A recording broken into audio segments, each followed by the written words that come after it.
Welcome to another edition of Shabbat Lounge.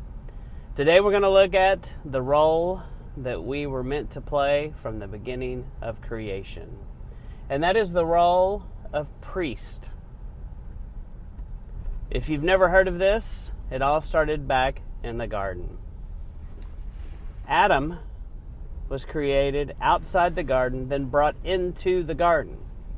There also appears to be a second creation of man here.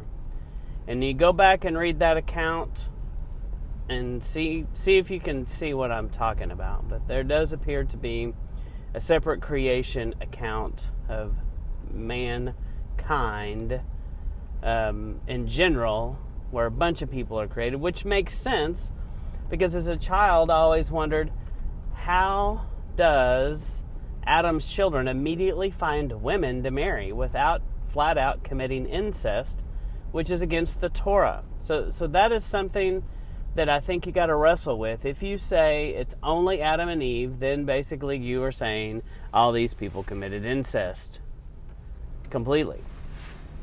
And at least in the account of Noah, there's some cousin separation there. So, but in Adam, it would just be brother and sister, and that's just gross and weird. I have a hard time wrapping my mind around that was approved and that's the way. I don't believe that Yahuwah would set up anything that forced people to violate Torah, especially from the very beginning. So, anyway. I also believe that Adam talked with Yahuwah every day. Adam knew all the commandments. He knew the feast. He knew about clean and unclean.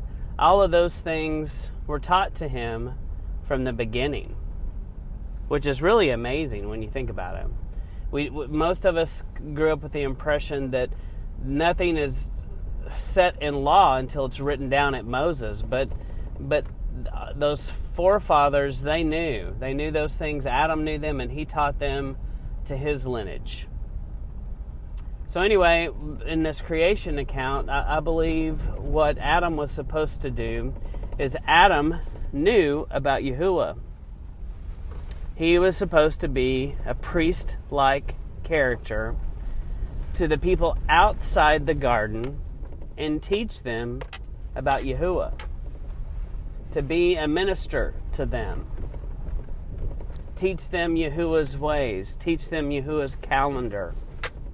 His feast. His Moedim. His appointed times. That was the plan. And that has been the plan the entire time. And then you come across to Moses. And at Moses' time, you see the same thing. When the presence of God starts descending on the mountain and it looks fiery and kind of scary. The people on the ground, the boots on the ground are like, whoa, hold on.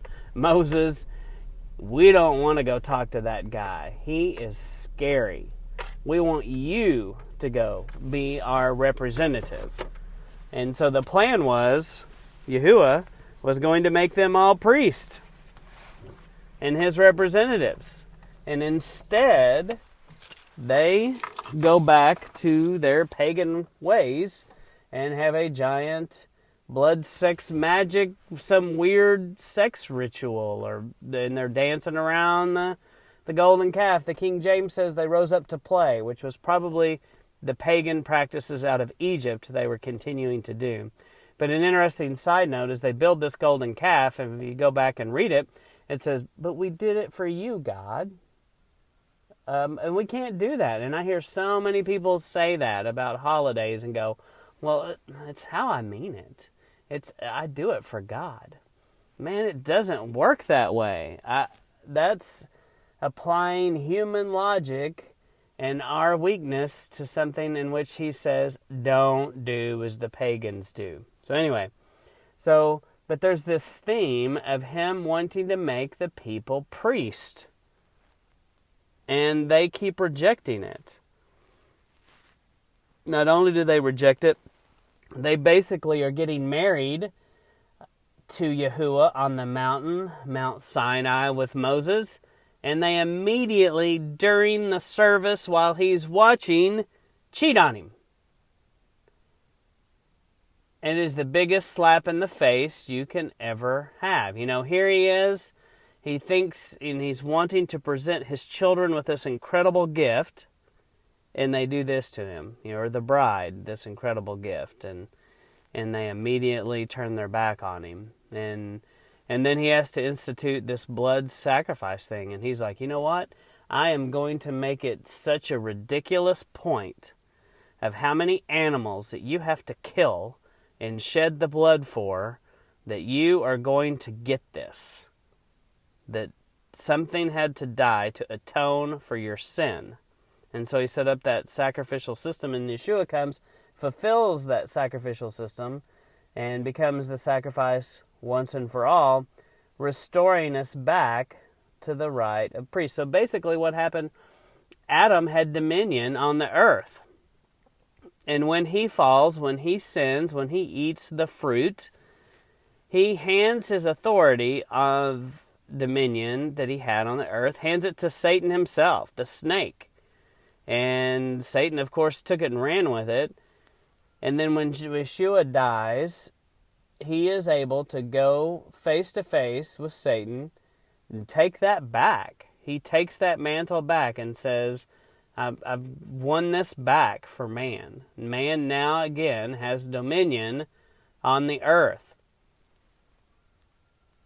And so that's kind of a synopsis of the whole thing. And that is why we don't have to call him any man rabbi, as Yeshua said. We don't have to have a pastor. We don't have to be under any tutelage of man.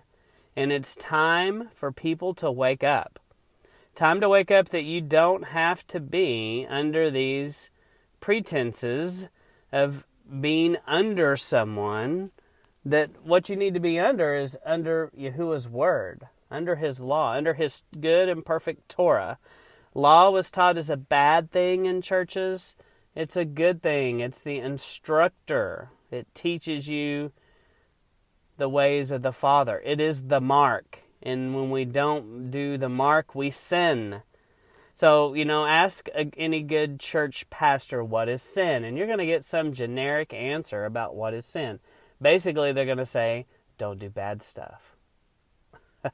But you kind of define what the bad stuff is. So, there's clearly some problems with this logic. The Torah defines sin. And that's what we got to go by. But anyway, I'm digressing.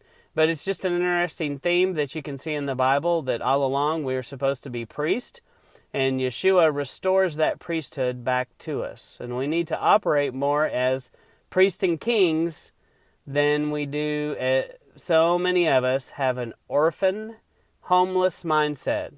People, we're not orphans, we're not homeless, we're heirs to the King, and we should act like it. It is time to quit acting like we're beaten down and helpless, and act like we're priests and kings in a kingdom.